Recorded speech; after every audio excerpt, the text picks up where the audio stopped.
Hello everybody, welcome back. Today as well we have got you another video. In this video I'll show you how you can simply go ahead and see your likes on Instagram. But before that, please do make sure to like our video, subscribe our channel, and yes, without any further delay, let's get into it. So for that, all you have to do is first of all access your particular Instagram app on your mobile phone. And here in this profile section, here in this interface, all you have to do is tap on this profile icon below right corner of the screen.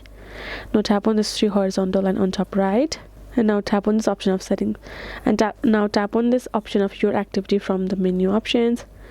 And here in this section you can see interactions on top, which will show you likes, comments, tags, sticker response, and reviews. If you want to see your liked videos or your likes that you have done, tap on likes.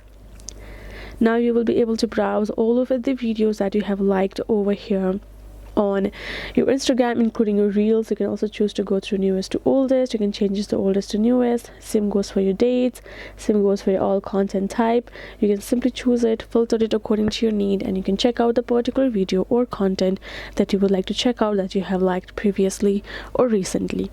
So that is how we can do it. Hope this video was helpful to you all. Thank you so much for watching, and yes, I'll see you guys in our next video.